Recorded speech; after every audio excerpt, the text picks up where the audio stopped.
nothing like live hockey. Experience Minnesota Wild action at Grand Casino Arena all season long. Secure your seats now at wild.com/tickets and join the excitement.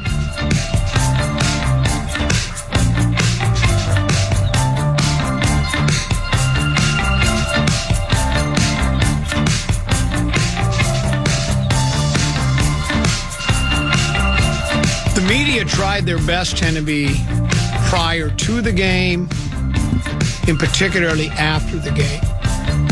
Sam, everybody doubted you. What do you want to say to those people? And Sam, much like Denny Green, the late Denny Green did the high road. All I care about is today, being in the locker room with those guys. He never, because, let's face it, he received plenty of doubters out there. They know who they are. There's a lot of them here in town and pretty much all across the National Football League, those that follow the league and offer up opinions. But I like that he took the high road, Tenneby. Not once did he say, like Rodgers, yeah, it was good to beat that franchise. A lot of people over there didn't think I could play anymore. For Rodgers, he would never let something like, when he was first drafted, he wanted to be drafted by his hometown team of San Francisco. He went to 24, and they asked him what he thought about it. And I don't remember the exact quote. It's out there. We could find it if we dug around for it. But just paraphrasing, you basically say, I'm going to show them that they made a mistake. They doubted me, but now I'm here. And I think San Francisco's done just fine over the years without A-Rod. As a matter of fact, if you go back to when A-Rod was drafted and compare the season by season between San Francisco and Green Bay, I don't know. Green Bay, they had nice runs where they went to NFC Championship games, but let's face it, the final result of how many big games do you win is kind of where it's all at. And maybe they've won more. I don't know. When was the last time San Fran won a big game? I don't know. Maybe it has been better for Rodgers when he was with Green Bay, but he did not allow. They haven't won one recently, even though they've been around. Yeah. So very similar to Green Bay. They've had lots of chances at it. Yeah. So, while Rodgers held a grudge, chip on his shoulder. Now, Sam really deep down could feel that way. He could feel, well, why didn't the Vikings offer me a 3-year deal? He may have been a little, I don't remember. The 1994 versus the Chargers, last time they've won one. Wow. They've been in 3 since then. I didn't realize it's been that long. They lost to the Chiefs in overtime just in 2023. Rodgers was right. He won a big game, and they didn't. Lost to the Chiefs in 2019. So there you go. Aaron got the last laugh. And then, of course, the Harbaugh Bowl back in 2012, they lost to the Ravens. Then they've also been in multiple conference championships as well on top of that. So they've been very Green Bay Packer-like, except not quite as successful because they haven't won one. Green Bay won one in 2010. They haven't won they won their last one in 94. I remember where I was in that 1994 one, Tenneby. It was my very first ever KFAN appearance. It was a Super Bowl watch party over at, do you know where the Marriott is on the Strip over by the airport? The Mall of America? There's a Marriott over there. Maybe you don't know about it. I know Mall of America, but yeah, I don't. So they have a bar there, and I went there for an appearance. Nobody showed up. The bar was basically empty. The only people in there were traveling salesmen. And it's kind of quiet. General manager or whoever was, So I expected a big rush pretty soon, I suppose, they'll be coming in droves to see. I don't even know if I was the common man then. Because that came a little bit later. You were Coley? Yeah, I might have been just Coley at that point. But that was a beatdown, right? San Francisco destroyed San Diego. I think that was about a 25, 30 point. 49-26. Yeah, just a beatdown. So I think I remember, unless my memory's bad, most early there were some close ones, but it seems like in that first 20 years, there were more lopsided games than there were close games. It seemed like the first 2 were lopsided. Green Bay destroyed Kansas City in the first game, and they destroyed Oakland in the big game, too. The next one, the Jets won 16-7. The Vikings got beat pretty handily. Was it 23-7 the final there? Maybe that's not a beat down, but that's a 2-score. Heck, that's a 2+. I guess if they would have been able to get 2 tutties, and they were all they needed was a touchdown, 2-point conversion, an onside kick, a touchdown, a 2-point conversion, onside kick to tie it. That's all the Vikings needed. Then Super Bowl V was like a 16-13. How do you remember all this? Because when I was a kid, it was really important to me. And after that, I don't remember. I suppose that was the run where Pittsburgh and Miami and Dallas started going to their big games, I think. Yeah. And were there some beatdowns in those games? Or Dallas beat Miami 24-3. That's a beatdown. Miami beat the Vikings 24-7. That's a beatdown. Oakland beat the Vikings 32-14. That's a beatdown. Dallas beat Denver 27-10. That's a beatdown. And for me, like as a kid, I just remember I felt in the 90s there were like not a lot of close games. Yeah. Well, there you can see just blowouts. When was the next close one? That was 27-10, I think you said. When was the next one that looked like it might have been a game? Well, I wasn't going. Oh, you weren't going. I wasn't going season by season. I was just telling you the ones that were blowouts. Okay, but there were a number of them, and we still didn't. The last time did Denver and Seattle were they into a Super Bowl was like 40-6. Denver and Seattle? Yeah, I thought. Or they're not in the same conference, are they? Well, they're not now. They used to be. They used to be in the same conference. I thought there was a Denver-Seattle game that was like 40-6. Maybe I'm wrong. I don't know. My memory's so bad anyways. And what year would that have been? I don't know. I just blame it on a whole multicolored galaxy of uppers and downers and screamers and laughers. Maybe that's the wrong game. Denver and I don't think Seattle ever been to a big game until Russell Wilson took over, correct? All right. Or no, 2006, they lost to Pittsburgh. Okay. Well, anyway. When they were in the NFC. Well, they still are in the NFC. What am I talking about? But when were they in the when were they in the AFC? That was back in the Dave Craig days. That's where they had a real rivalry. Largent. Yeah, that's where they had a real rivalry with the Broncos. Where, if you go back to that, I'm assuming that would have been mid to late 80s. If you look back, I think Denver and Seattle had a lot of. That was a huge rivalry back then. I remember because I was back in Wyoming, and I've mentioned this before. Our radio station, we were an affiliate for the Denver Bronco Radio Network. And so, and I remember Denver being, Denver and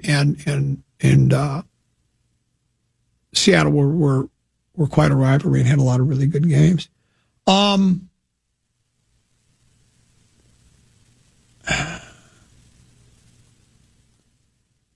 saw, this one says Denver and Seattle was like 2014 or something. Russell versus Peyton. And That's it was right. a beat down by Seattle. Yeah. 43-8, Seattle. Denver. Yeah, that was Russell's first. I just had the results reversed. Yeah, I remember there was a beat down between Seattle and Denver. It was just a terrible football game.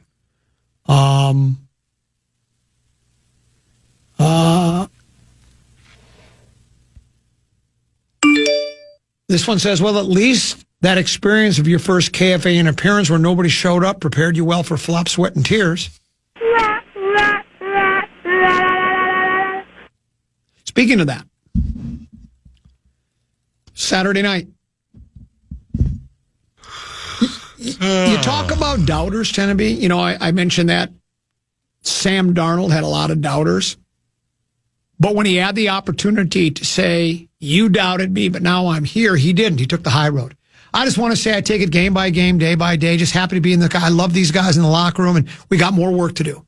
He didn't go, yeah, what do the Vikings think now about offer me a pittance at $17 million in 1 year and making me have to, despite the fact I went 14-3, they wanted me to have a competition for the starting job with a kid that can barely shave, who has an alter ego. Really? But he didn't say that. He took the high road. It's much like Teneby, and I think you were one of them. I know there were many. Oh, sure, you can work the New Hope Cinema Grill. Oh, sure, You can work Grandma's in Duluth and the Cato Ballroom in Mankato and the Sanctuary up in Fargo, and you can work all these other assorted clubs, but you'll never work the Eagles Club in Rochester. Well, guess what, Timmy? I could take that and say, well, I'm just happy to work at the Eagles Club, but I'm not like Sam Darnold. You doubted me. They all said I wouldn't work there. Sauce and I will be there with Larry Mondello Guy on Friday. As this week progresses, or Saturday, as this week progresses, we're going to give away some tickets to that show, too. But tickets are available right now at commonmanbook.com. Commonmanbook.com. And I should, you do need it. I'll say it up front. There's no refunds. We don't provide a money back guarantee. You either like the show or you don't. And we'd like to see it. Ticket sales have been very brisk. We're well over 100 ticket sales right now. We can seat up to a couple hundred people. So I think we're at the 130-ish mark right now, 135, somewhere in there. So we've got room. So if you're looking for, if you're working for some cheap laughs, we'd be the place to go. That'll be this upcoming Saturday at the Eagles Club in Rochester. Interested? I'll give you a couple of comps. What's the date again? It's this Saturday. If you and your gal want to come, I'll comp you. No, it's too busy. I got lots going on Saturday. You know what I'll even do? I'll even do a meet and greet with you and your wife. Oh, boy. What do you think? Do a meet and greet for you. You can come backstage and I'll talk to you. Can I go to it without the meet and greet? Well, yeah. I thought you'd enjoy that, the meet and greet part. There are people that we're doing that in Mankato. We're doing a meet and greet in Mankato, and there are people that are actually paying above and beyond the ticket price to. How much more? $10, $12, I think more, 50. I don't know, $10 more, something like that. 15, I don't know. What does a meet and greet entail? Is it just they all walk in a line? No. Basically, you're trying to pitch your book. You'll say, I'll sell it for you. I'll sell it. I'll autograph it for you. Well, I don't have the book anymore, but we will sell T-shirts. Okay. We haven't done many of them. We did one at the Cato Ballroom before. We did one up in Duluth, and we may have done another one, but no, it's not a line. Meat Sauce and I just stand there, and then people all come into a room and they ask us questions, and we tell jokes, and I rip Meat Sauce, and they ask for fan backstories, and it's 20 minutes or so. And then we say, okay, thanks for coming, and we'll see you out there in the show. So if there's some people that like that, they want to hear some of some of the stories are the ones that are not airworthy. You know what I'm saying? Where we go behind the curtain a little bit, so that's kind of fun. So let's, this one says, if I give you my address and a license plate number, you smash my window and leave 2 tickets on the driver's side dashboard, I can do that for everybody. Absolutely. Just remember, no deposit, no return. We'll take a break, come back with more after this. It's the Common Man program on the Fan. He's got a keyword to try to put $1,000 in somebody's hand. The Fan wants to give you a shot to win bonus bucks with our national cash contest. Just enter the keyword bank at KFAN.com now for a shot of winning. That keyword is bank. Enter it now at KFAN.com.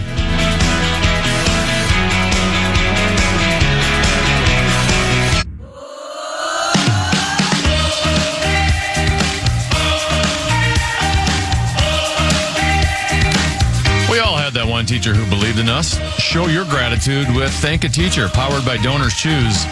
Nominate a public school teacher to win $5,000 for their classroom. This week's winner is Tyler Halverson, who teaches at Independence Elementary School. Nominate a teacher to thank today at iHeartRadio.com/teachers.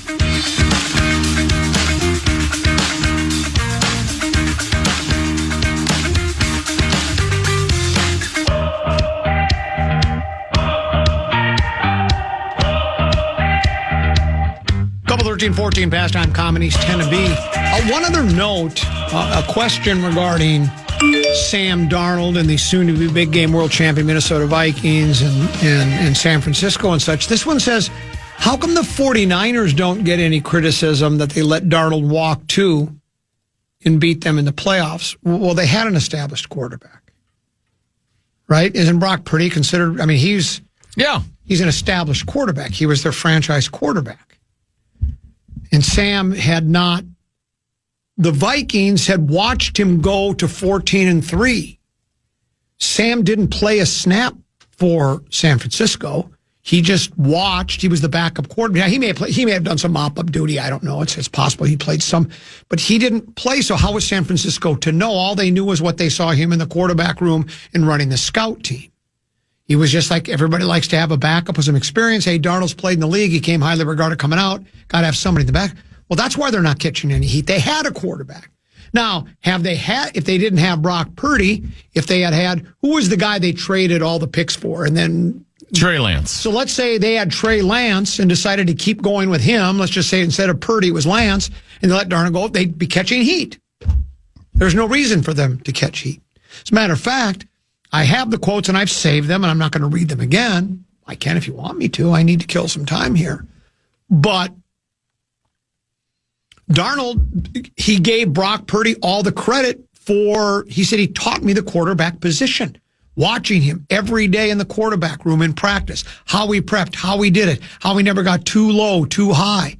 He said, he basically said he owes the resurgence of his career to Brock Purdy. So I don't know. So San Francisco had their guy, Brock Purdy, who sounds like he's a pretty good, pardon the pun,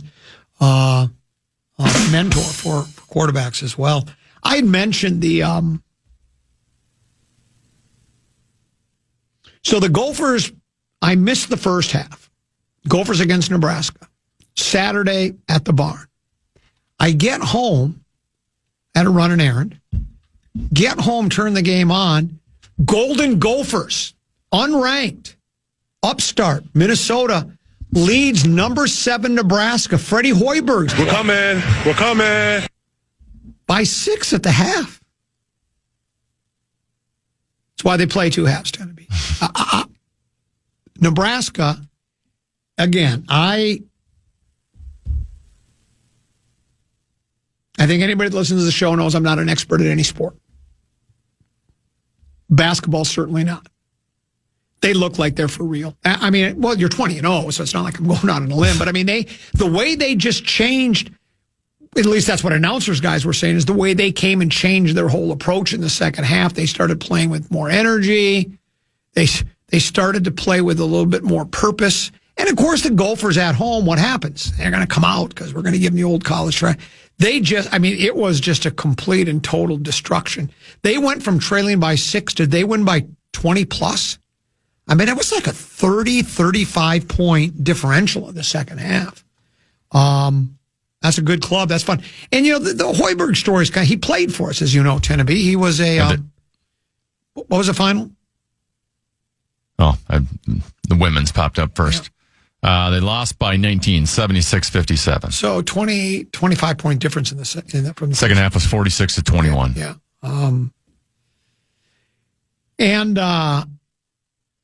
Of course, with I've invested a lot of money into the University of Nebraska.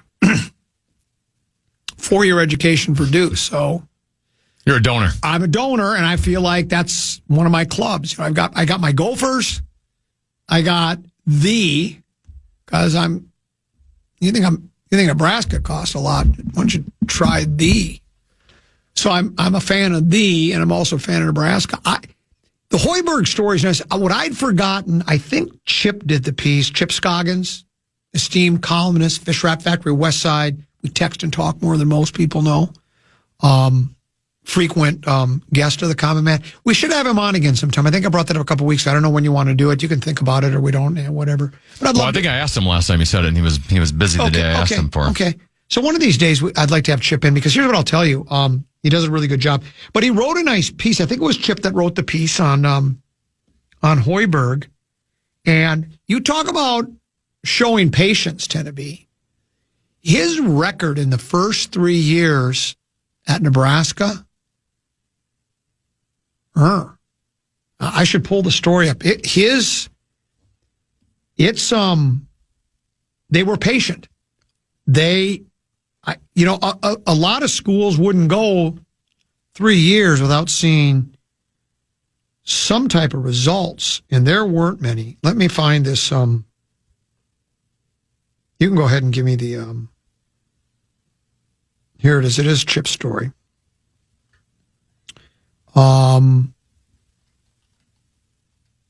Here's what it says.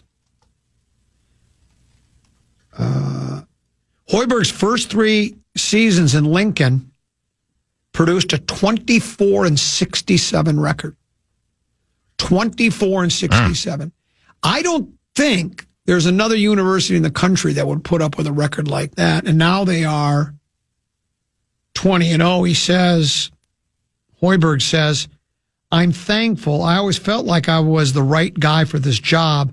I hope I can continue for a long time.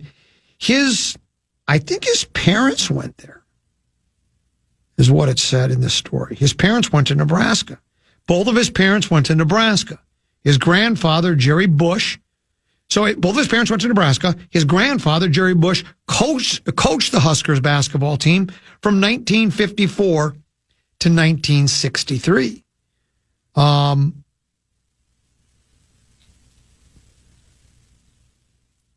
Hoiberg loves Minnesota, tend to be, because he was a former Timberwolf. Yeah. And then remember, he had to retire because he had a bad heart. He had some heart surgery and couldn't play anymore.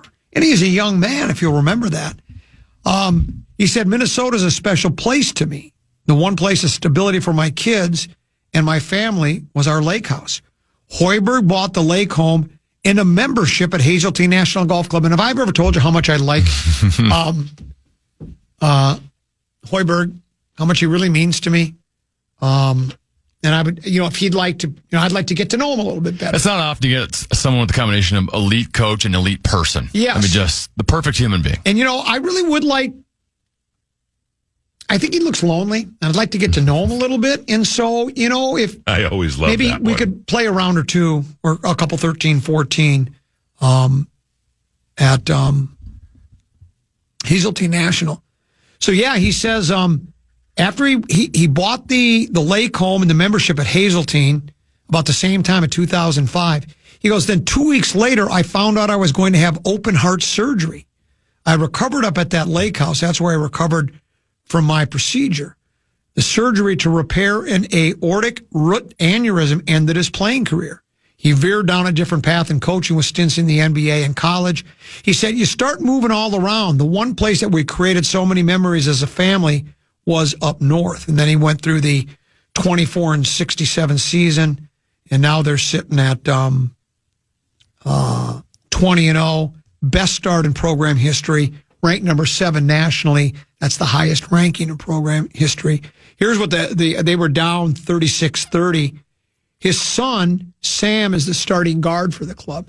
And you oftentimes when you see a coach's son play, you think, is he really playing for the right reasons? He is. This kid can flat out play. And he said, coaches jumped on us. They thought that the Gophers were playing harder than us. We challenged them hard at halftime. We kind of took turns.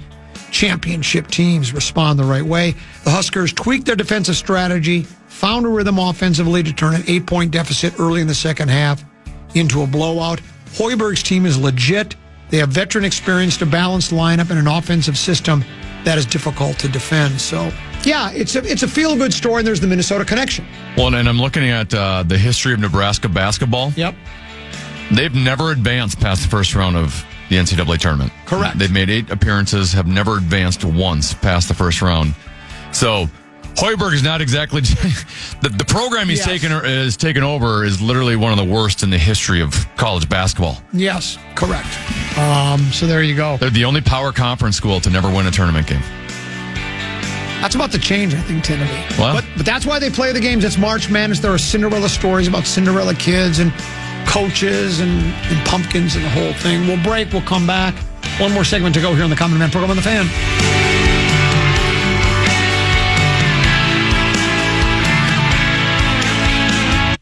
The Fan.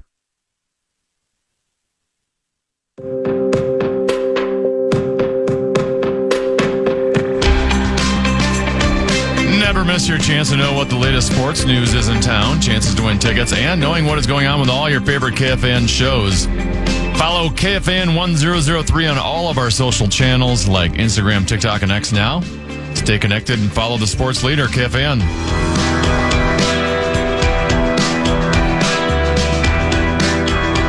Couple 13-14 pass. Common 10 to me. One more segment to go. This text message says, Nebraska's never won an NCAA tournament game, so they're like the White Bear Lake hockey of college basketball. Now, that's a terrible sheep shot to say. I think that's more directed at Helvey, right? Yeah, that just gets Helvey going. Yeah, and Helvey is not listening, so keep it to yourself, Larry Mondello guy. That's what Rosen would say, Larry Mondello guy. And in this case, it is Larry Mondello guy. And in most of the cases Rosen says it is Larry Mondello guy. A gadfly amongst the best. Tennessee news that broke earlier today. Phil Rivers removes himself from consideration for the Bills' head coaching job, according to sources. I heard it's because he wasn't guaranteed the starting job. He wanted also to be the starting quarterback on the club. I wish he would have taken the job and put himself as the backup quarterback and then got to see action. Because think about the time it saves, too, without having to, for the offensive, like he'd probably be calling plays, right? My guess he'd be head coach and he's an offensive mind. So instead of having to look at the play chart and then signal the play, talk to him in the headset, okay, run 65, toss, power, trap. He just looks at his, he probably didn't even have to look at the wristband anymore. He's got all the plays memorized. He just goes, we're going to run 65, toss, power, trap here. Saves time. But Phil, not going. I would have wondered how, let's say he did get the job and he wanted it, how the marriage would have looked between him and Josh Allen, because they play quarterback differently. Yep. Phillip might be the biggest statue of a quarterback the league has ever seen, like one of the least mobile quarterbacks.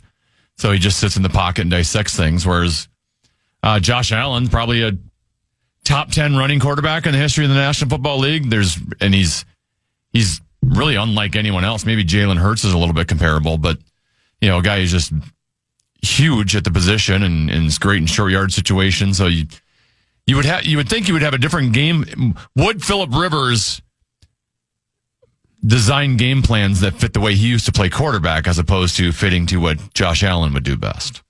My guess would be, and this is if he's smart, I guess you adapt to whoever you have at quarterback. He'd like to think. You would hope so. But we don't even have experience knowing how Phillip Rivers coaches, right? He hasn't coached in the NFL. True. That is true. Or the other part of this was, do you think Phillip's wife just said, you can't do this? We got like 12 kids. Yeah, we got 12 kids. I need your help. Yeah, You can't be doing this. I think that's a distinct possibility. I'm looking at some of these. Associated Press will do. They'll have like 4 main stories in each of the sports that is going. NBA, NFL, WNBA, whatever the case may be. They have, and they don't involve the Wild, any of them. But there's one that says it's Rangers. It says the New York Rangers sell-off that general manager Chris Drury warned fans would be coming as a part of a retooling process looks to be getting underway. Defenseman Carson, is it Soucy? Yeah, he used to play for us. He's being held out of the Rangers lineup against the Bruins for roster management reasons. The Athletic reported a deal sending him to crosstown New York Islanders. It's not immediately clear the Rangers would get in return, blah, blah, blah. When is the trade deadline? Do we know? Do we have any indication? I know it's early March. If I had to say off the top of my head, I would say March 6th, but let me get the exact date for you. Yes, March 6th. I think. At 2 p.m. Right during our show. The person I trust most when it comes to the Minnesota Wild is Tenneby. You're the guy. I mean, look, with all due respect to Russo, and I love him, Tenneby, you're my guy. I know you're paying much closer attention to the National Hockey League in general, and specifically the Minnesota Wild. Do you have, I think we all think they're going to make a move, right? Because for all the reasons you've stated before, that you're kind of built to win now. The Kaprizov contract kicks in next year. We got to try to sign Quinn during the offseason. So there's plenty of money. So whatever we have under the cap now, because we have money to spend because of Suter and Parisi, those onerous deals are gone. If that's the right word. Now is the time to spend a little bit of money, right? We've talked about, do we still think we need a first-line center? I mean, what are you thinking? Are there names that you've heard or think would be available that the Wild would want to pursue? Do you have any? So, in terms of what the Wild need, goaltending seems to be fine, and you got 2 of them. Now, one of them could end up being traded away if you really want to. If you want to go out and get another big fish, you're probably going to have to. Volsted's your best prospect to go now. Defensively, when healthy, they're in pretty good shape.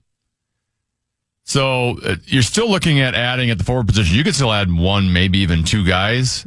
Clearly a top 6 forward, ideally a center. But obviously those are the most expensive guys to get.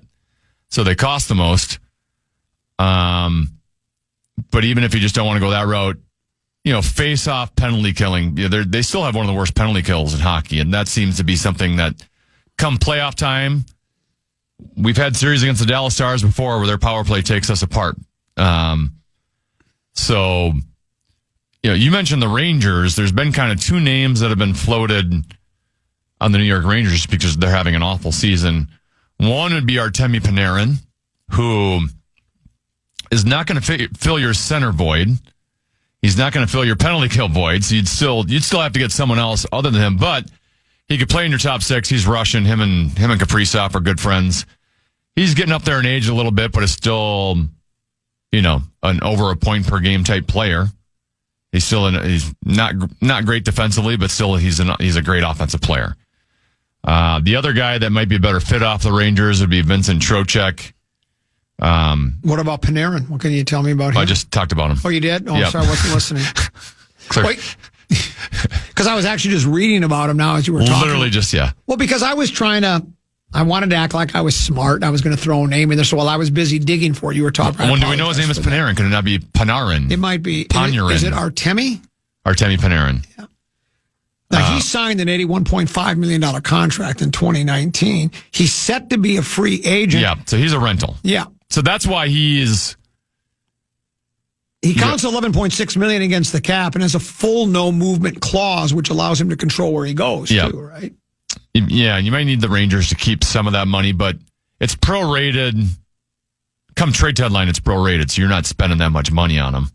I thought I heard the Wild could get up to like $12 million worth of players in return, just based on how it'll be prorated at that point. But like I said, Panarin would add your top 6 mightily, right? You wouldn't have to have guys like Marcus Johansson in your top 6 anymore. But he would not fill your center void. He would not fill your penalty kill voids. You'd still probably want to get something else on top of him. But because he is a free agent, now you're using him as a rental, which frankly is probably at this point the best route to go for the Wild because they have money now, but Kaprizov's contract kicks in next year. You're going to want to sign Quinn Hughes to an extension in the offseason. That's a priority. So while you're financially great for this season, that might not be the case moving forward in a couple seasons if you can lock up Quinn Hughes. So that's why guys like Panarin could potentially come here. And like I said, he's really good buddies with Kaprizov. What can you tell me about Panarin? I just have to say it. Sorry about that. But I was going to say Vincent Trocheck on the team is more a fit for some of the needs we have in terms of penalty killing and winning faceoffs. He's great in the faceoff circle. Yeah. Those are elements we still lack and seem to always bite us come playoff time. That's it, isn't it? Mm-hmm.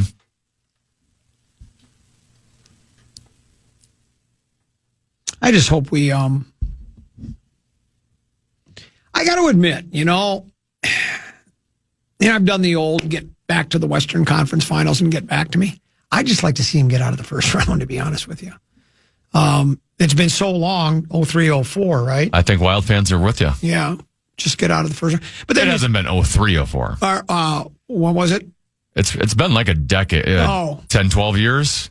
They had one where I think they had 2 years in a row they get out of the first round. Oh, they did. It's just been like a decade. Oh, how soon I forget. They had one. They're the best team they've had was the one that took the Chicago Blackhawks to 6 games in round 2. And that's the one where Patrick Kane scored the game winner in overtime, the puck that hit the stanchion and bounced right out to him, where he beat Brizgalov. But the Wild, yeah, they had the Blackhawks who were really, really good at the time to game 6 in round 2. Okay. And I thought they've had twice where they've... All right. Well, I told you I'm not I think they had like back-to-back years they got out of the first round. Not only am I not listening to you, just waiting for my chance to talk, but I'm not paying as close attention to the Wild as I once But did. 03-04 is the only time they got to the conference finals. This one says, hold on, I got another one coming. This one says, that there is a trading pause during the month of February while the Olympics are on us, right? Yeah. Is that correct? I think that's correct. So the Olympics starts, I think we determine February 6th-ish? next week, right? So then there's... And most NHL trades don't happen until the final week leading up to it anyways. And a lot of it is just what I just mentioned with Panarin, right? Big money guys, the closer to the trade deadline you go before trading for them are going to cost less against your salary cap. So that it's easier to fit in players the further you go down the season. Common just gets done saying he gets all of his Minnesota Wild information from Tenna, then continues to completely ignore and disregard his dissertation about Artemi Panarin. So there was another time earlier in the show where I thought I had like a very rare time. I thought I had an interesting point, and I was like waiting for you to give me a reaction. You just did not react at all. What was it? I forgot. Well, could you do me a favor? Because we've got 15 minutes here. Could you think what it was and come back to me? Here's another text message that's come and says, I can't really comment on Panarin's game, but I love their sandwiches and soups, although the chicken spatzel seems to be getting a bit too cloudy. I always love that one. Yeah. I used to love the Panarin, I still do, the Cinnamon Crunch Bagels. Of course, now when I've lost 30 pounds in 60 days, here's something I want to add. You know, I do those commercials. 80% of your food, I'm going to add this in the next live spot.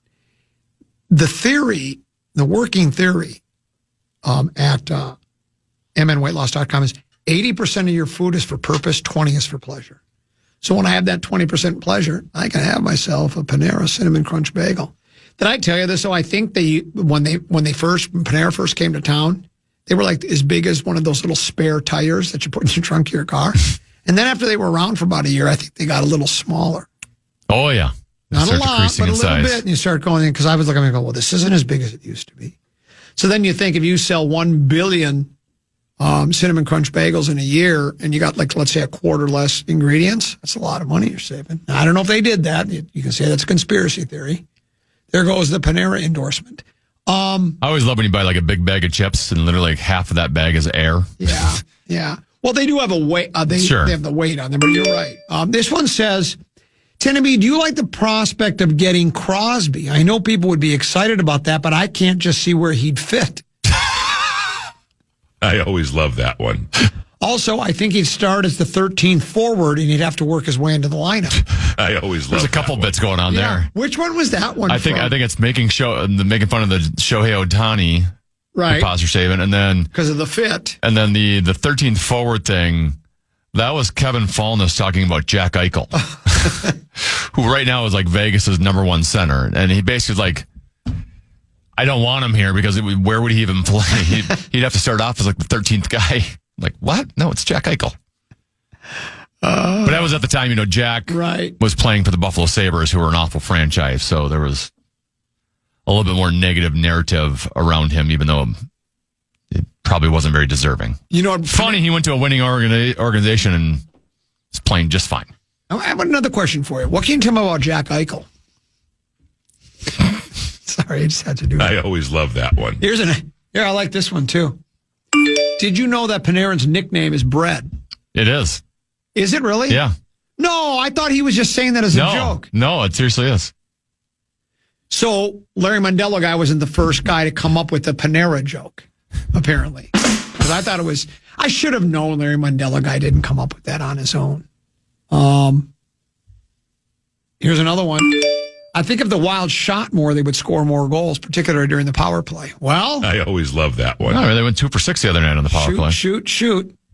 How about a big outside the box move? Make Boldy center one and then get a top left wing, which is cheaper and easier than a top center. Just a thought from longtime listener Dr. Mike. Can you just shift from wing to center? I'm not a hockey guy. To me, for some reason, I look at that and say, well, that shouldn't be that terribly difficult, but is it? Well, at the NHL level, I'm not going to act like I know the transition from wing to center. At the youth level, you can do it relatively seamlessly. There are certain players that are, they are different positions. Your centers are required to help out in your own corners, help out in your own, so they have to skate a lot further. They're playing in the middle of the ice as opposed to on the boards more often. Your wings, tend to get a little more rest time in your own zone because they kind of have to start from a stop standpoint, and they have to work on certain breakout skills in terms of transitions that centers don't have to make. So it's different spacing. It's different amount of energy. There's obviously you also have to win faceoff draws, which is very important and a skill in its own. So yeah, there's a big difference. Now Boldy has some experience playing center. I guess ultimately, if you brought in a wing that was so good, maybe it's worth doing. But the way Matt Boldy's going, I don't want to mess with his trajectory right now. Like he's a superstar. He's awesome.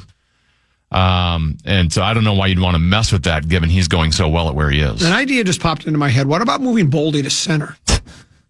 Brilliant. What would you think about a move like that? I had one other text message that, I think here that raised some interesting issues. This one says, time for the Vikes to tank. Have we ever had a number one draft pick for the Vikings? Was Fran Tarkenton number one? I don't think Tarkenton was a number one pick overall. It's too late to tank. We went 9-8. Our time to tank was when we had a chance. We were 4-8. We were 4-8. We decided we wanted to build on for next year. That we thought these 5 wins think about this. We decided we wanted to build momentum, so we had something to build on with those 5 wins. Do you remember any of those games and who we beat? I know we beat Green Bay in the last one and Detroit after Washington, that. Dallas. I can't remember. Don't remember the games. I don't think the players do either. Most of them don't remember. And the other thing is, in all seriousness, there are times for certain teams to tank and there's time not to, and I don't think the Vikings are in that spot right now, especially. Every franchise is at a different point in their existence, right? The Wilfs have owned the team for 20, 21, 22 years, something like that. They've advanced since ownership. Have they been to one NFC championship or has it been 2 since the Wilfs owned the club? And they've yet to advance out of that round. Now it seems like we're not even getting back-to-back playoff appearances anymore. We're getting bounced in the first round. I find it hard to think that the Wilfs would say storied franchise, National Football League. We've discussed the tanking thing before. I just think it's hard to tank football games. The only way you can is you're not going to get players to tank. You're not going to gather them at preseason over at TCO and say, guys, we're going to try to lose games this year. Are you with us? It's just not going to happen. The only person that can tank a game is the head coach. And then there's no guarantees there. But the head coach can do the things where he intentionally puts a vanilla game plan together. They do things like on a 3rd and 13, they intentionally run a quarterback, or, some dumb play. Like, I'll run a quarterback draw here that I know is not going to work. And then the coach isn't going to do that unless it's a direct order. And then apparently, according to isn't that part of Beeflo's lawsuit? Doesn't he say when he was head coach for the Dolphins, the owner of the Dolphins, or was it the GM, said, we'll give you $100,000 for every loss you have? Because they wanted him to. That's his claim, isn't it? I'm almost certain. I'll say alleged. I think that was his claim.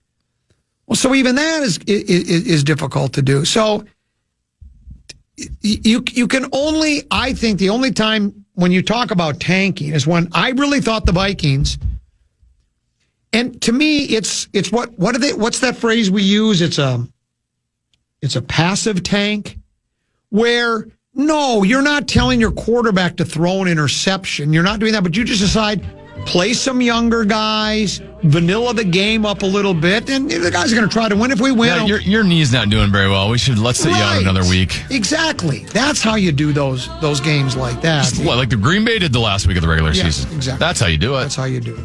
I really enjoyed our visit today with the audience. Kennedy, thanks for having me. Hey, great job. Yeah, you as well. We're coming back tomorrow at 1 o'clock. Nico Medved show tomorrow at 1. Mark Rosen again out tomorrow. He'll join us on Wednesday. He'll be back in town. Enjoy the rest of your day. Big Ticket, JG. They're next right here on The Fan.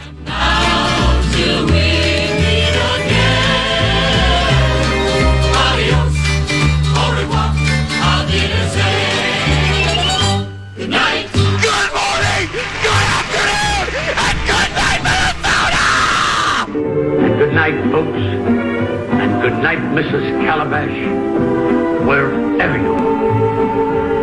Well done, young man! Listen back to any of Common Man's programs by podcasting on the iHeartRadio app or KFAN.com.